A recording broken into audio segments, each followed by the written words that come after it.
Hello, so welcome back. I know a lot has happened with the virus, and I'm not going to let it keep me from creating content necessarily, but I do suggest people take time off of social media, spend time with family. I think that's very important. In fact, if I wanted one thing to go, I'd actually want the internet to go. I know that sounds crazy, but I think it would have enormous benefit, or at least a lack of dependency, which is actually good for promoting independence, so that way people can start thinking a little bit differently, less sheeple-like, less zombie-like, if you will.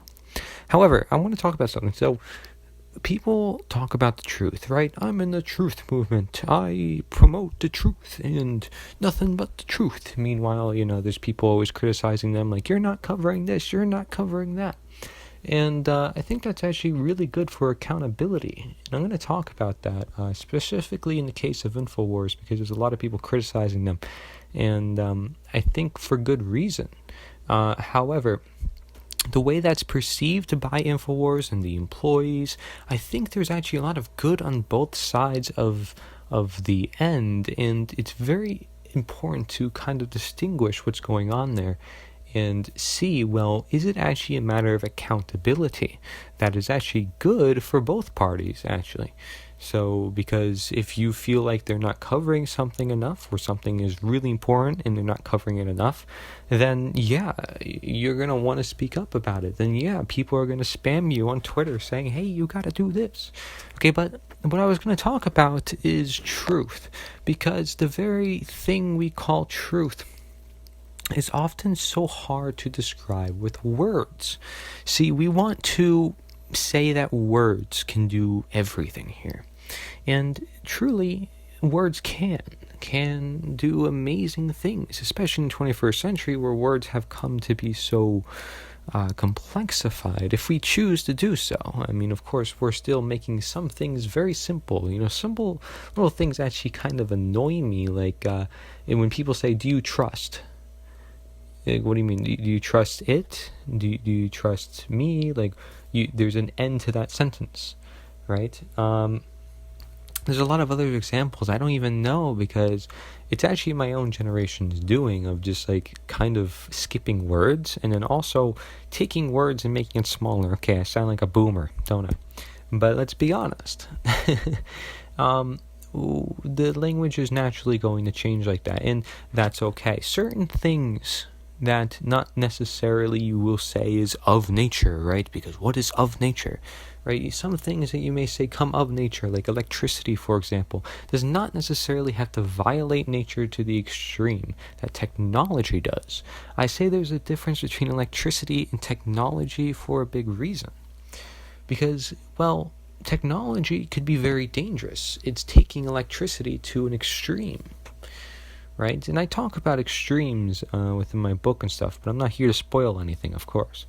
But the point is, people will use extreme words like isms, right? A lot of isms, atheism, Zionism, and scientism. I use that one a lot, right? How there's scientism everywhere. Not calling myself any ism, actually, which is why sometimes I want to just refer myself as no title. Because why do I need health coach? Why do I need... what do I have up there? Educator, innovator. I mean, but I feel like innovator describes me well if I had to choose something, because I like to think outside the box and present something that's different. I've always, to myself, I had to give myself kudos, because my mind just works like that. And I believe a lot of people can do that too, and that's why I'm trying to inspire them. You see, it's not about me, it's about all of us and what we do, and I say that a lot. But with that, we're going to use words as a dialogue, as a diplomatic way of finding the truth for itself. See, because you need words to get words. You need words to interact and do actions as well. I mean, it's not just like you live with one or the other, unless, of course, say somebody who's blind, it's amazing what nature can do, but you prioritize these other parts of your body and you can still function in daily life. It just shows you the balance that's at work.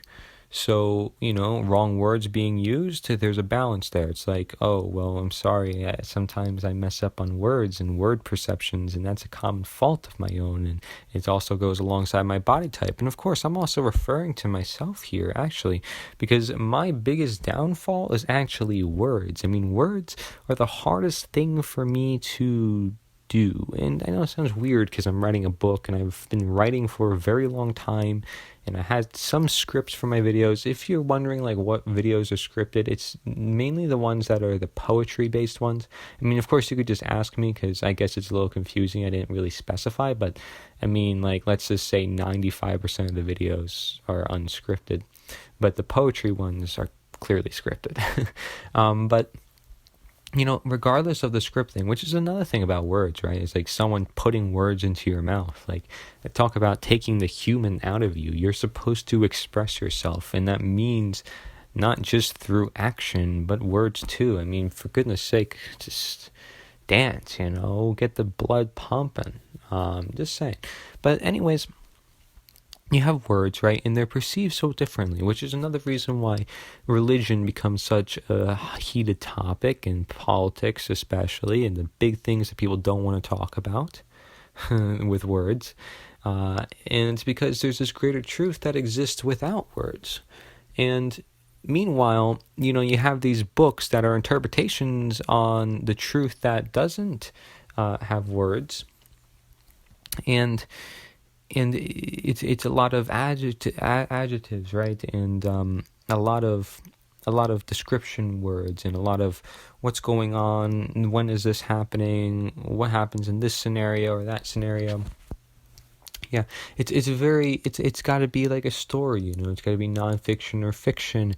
And I know that sounds very abstract to some, what I'm mentioning there, nonfiction, fiction, like, what does that matter? Yeah, it does matter, because there's certain ways where we write books, and that's the only way that we write words and then put it into a compendium of knowledge.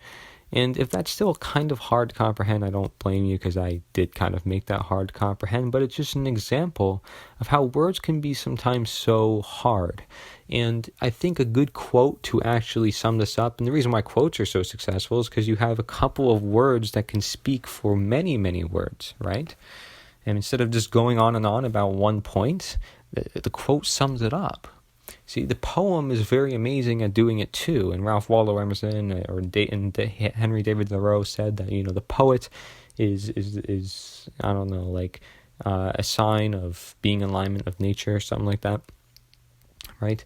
But you have these people, and they keep it very simple. Simplicity also said by them, and it's important to note that, because we can just write on and on and on and so forth, like I do in my book, let's be honest, but there's simple principles at hand that you can get from the book. Like, if you had to describe the book to someone, oh, it's this book, it's that book, it's about this, so, oh, this is what it promotes, right?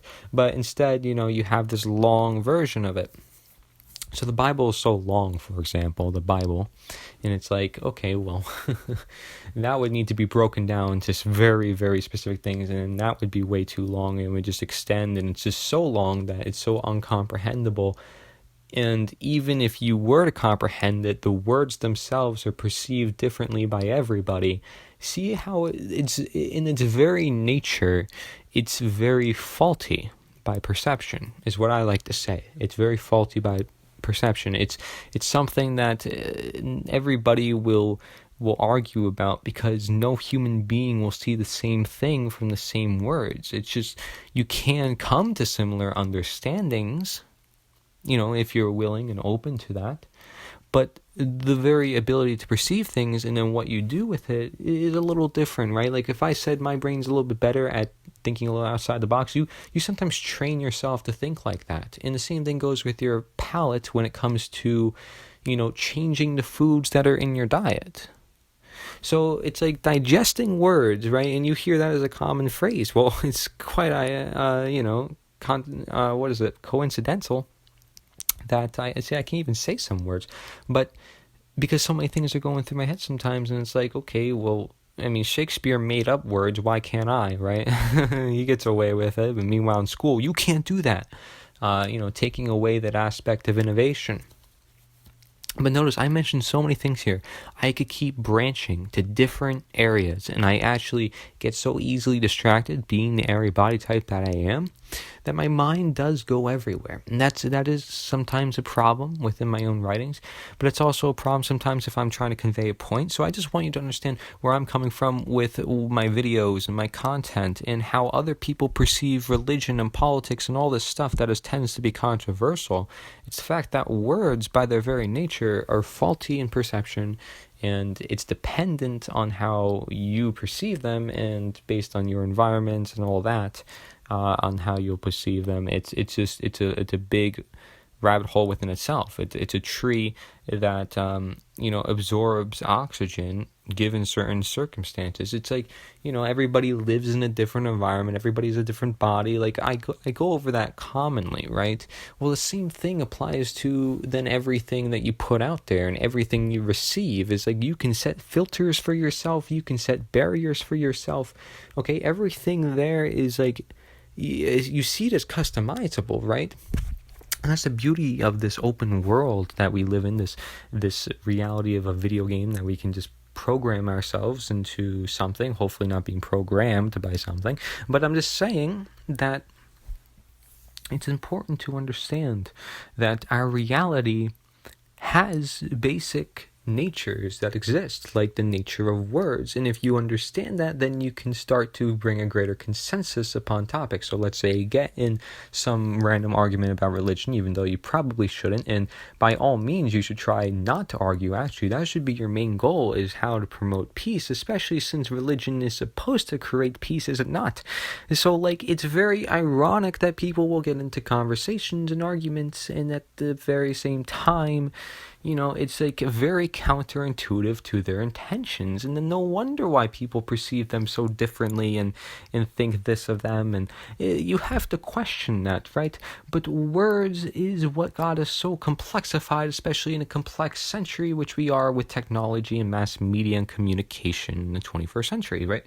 So it's not very good if we have so many words flying around, especially if we're reading more than writing. Or if we're reading too much and then we're not writing enough, or if we're writing too much and we're not reading enough, there's an imbalance everywhere, and especially in today's era. And it's not to say, okay, put yourself down and stuff like that. No, it's just start opening the mind a little bit more to saying there's more to than just words on paper. There's more to just what I read in the history books. History books don't necessarily stand for the truth. Okay, we're not limited to any one thing. We're not limited to any one way of getting information or anything like that. What is there to grasp from the universe? What is it that your ancestors learned? Is there many things that your ancestors learned that they never could have brought to you, or they brought to you and you never realized, or they knew but now we are far away from? Yeah, there's many of those things that our ancestors saw that we didn't see because they were in nature. You see what I mean? And so, yes, we are leaving nature, but we're also missing to understand the natures, which is why everything reacts the way they do. Like words. What do words do? What are they supposed to do for our society? We want to use them, right? To describe things, to make it easier, right? Is it a convenience thing? Is it a perception thing? Is it something that we want to perceive? And it's like all these questions you must ask yourself. And I'm telling you, each one of the things I mentioned in this podcast can lead you to a whole nother dimension, a whole nother idea. You can pause and you can write from there and just keep going based on your own basis, because that's how much content I just gave you just within this 14, almost 15 minutes. Okay, that's really the truth. And hopefully you do come up with it, because here's the thing. You don't think you have a position in this world, like, oh, I don't know enough about health. Oh, I don't know enough about that. And it's good that you admit to that, because there's a lot of people who won't. But at the same time, you will always have a voice. And if the truth is all around us, which it is, okay, then it's a matter of grasping it and starting to understand it. And if you don't, are you willing to ask questions so that you do? You know what I mean? Like there's that paradox to it. There's that sense of mystery that keeps us going and inspired. So, you have to ask yourself, do you have that?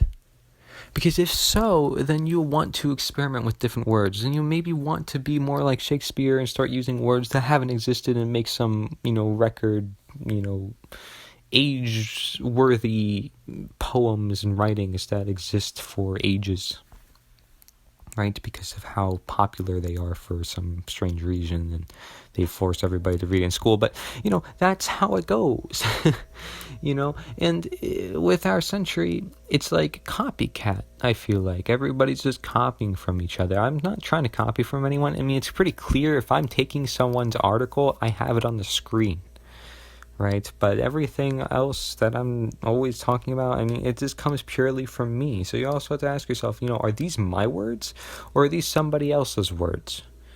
Or are these somebody else's words that I've also considered to be my words, and were they my words to begin with in my intention? Because your intentions could be very well different from the words, right? From how you present yourself compared to how you really feel. What about the universe? You ever think about the universe, not just about yourself all the time? If you really want to talk about balance, there's no degree of let's just talk about ourselves only, right? But again, then you bring it back to perception. We're perceiving this reality. Okay, but how will this reality, take it from us? That's a big question there, and people want to say, okay, well, we need to start recycling, we need to start doing this, we need to start doing that. Again, looking at the natures of that, well, okay, one thing that everybody in the world has to follow, you see imbalances in many different places. Like, for example, okay, everybody switches from plastic straws to paper straws. Okay, well, now more trees are of demand. I mean, you have to understand, you're using resources no matter what. And I'm not defending plastic. And it's funny because when you really observe the nature of things, it's not that I'm saying that you can't have any modern inventions. I'm not saying that. In fact, I'm saying that you can, okay, but it depends, and everything depends. And there are many things, though, in the modern century that naturally denatures. But it's worth the talk because I can't be the only one observing this phenomena. Okay, there's got to be many people talking about it. So I've done a lot of observations, and I've listened to a lot of other people. I've read a lot of other people. Well, not as much reading, but I mean, internet research for the most reading, I would say. But I haven't done much book reading, even though I'm creating my own book. That's the part of the reason why, is I want to do something and not necessarily take it after anything. I want to first, try it by myself, and then I'll review it and stuff like that. But you see, the point is you have to question yourself, are you creating in this world? Because a big thing that I see within my clients is we'll go over creativity, and their creativity is always low, and they're fine with that. But to me, I'm like, that's not true. If you like to cook and you like to try different recipes, you're kind of creative, aren't you? If you like to find different ways of doing your job, and you're passionate about your job, and you want to find out how to use different essential oils because you're a massage therapist, then hey, you're creative, and you're making your own tinctures and your own, recipes and all that. I mean, that's creativity, because you're creating something that wasn't there before, right? But it's funny to me because they don't consider that creativity. They consider, art, poetry, and I also question, why can't you do something like that of a similar sort? And it's a very, I think, underrated theme within health coaching or any health inspection, is looking at creativity. It can give us so much about an individual, but yet people don't seek it. So, creative, well, what do we create? I mean, that's our role, isn't it? To create for the reality that we live in. I mean, we are human beings who have an amazing ability to do so. Just look at what we've done already, right? But do we want to continue that, or do we want to just give certain people access to that creativity? I mean, and you're okay with that because your health is going to decline without creativity, I'll tell you that. Or you're not going to have as much motivation and inspiration. I'm telling you. And, so find something. If you're listening to this, I'll give you some action step, because why not? Being that we should probably be more action oriented too, and I see that as a big flaw within independent media. And when they're always talking about the coronavirus and this and that, not enough action. A lot of talk, a lot of studies, information, but it's not going to do good, I would say, for the long run. I think if independent media really wants to win at the end of the day, they need to first band together. Ironic using the word ban, but they need to get together. Okay, they all need to work together. If they want to defeat this big global system, they're gonna have to do that. But they could still create their own content, which is partly why everybody's split up. Partly, of course. But first they have to do that, and then they gotta walk the talk, which many of them do. And I really appreciate that, which, in the health field, you can't always say the same. People in independent media are very passionate about what they do, but people in independent media need to be open to the people that criticize them. Why do they criticize them?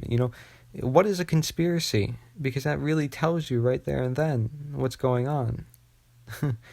That's how you have conspiracy, is when there's a lack of transparency, a lack of seeing something going on. And so independent media is an amazing thing, and they allow voices that haven't been used before or said before, allowed giving them a voice. It's very good for individuals. But I wanted to give you an action step, so I'm saying to create, to act. Okay, and that's the third thing, is independent media needs to get a lot more action-oriented around the things that they're talking about. If they're going to present information, what's the action? Is it awareness? Now, how do you bring the awareness to people? Okay? Specific things we need to get to, especially if it comes to people's health, right? We need to break it down step by step, individual by individual. And hey, if you have an internet platform and you have a lot of people, you can still do step by step, individual by individual. And heck, you'll connect with your community even more. And so, even if these other organizations can't do it, I hope I can on this channel. If you're listening, I'll want you to share, and we can definitely create such community. I don't think there's anything wrong with that. I don't want to go on some power trip or anything like that. I'm not looking for a whole lot of followers, but maybe just a couple 100 to 1,000 would be beautiful. As long as they stay tuned and, we keep things going. I want to live stream, like I said. I want to do different things, and I think that could be a lot of fun, and it could be a very life-changing experience. For what we know, changing, the mind and changing our habits is going to give us change, which we'll need. But I know a lot of things are changing with the virus. A lot of things are changing with the current status of the world. And a lot of people probably won't even listen to this, but I still make it anyways. Right? But change is important, and it's natural. Okay, but change for your personal health goals, it's up to you, my friend. Especially when everything it wants to bring you down. I mean, you can't let that happen. You just can't. Okay, that's why we have health coaches, is so you have some sort of motivation. Especially in a world that wants to lose it. I mean, people actually want to lose motivation. They just want to give up, and that's just not good. Just not good at all. You need to have a drive. You need to have a passion. You need to have values. These things are important, and we can find it. You can find it, okay? You need to know that. But do strive on. Don't give up. And I look forward to hearing from you, and please share the message. Please share the channel. Send some of your favorite videos to friends and family. If you feel like there's something important for somebody, let's say they have a heart issue, you want to give them something on cardiovascular disease, I have a whole bunch of videos on that. Feel free. If you have any requests, please leave them in the comment section below. You can like, share, comment, subscribe, whatever you want to do. Thank you very much for listening. Corey Edmund Engelot, Nature's the Answer, and goodbye.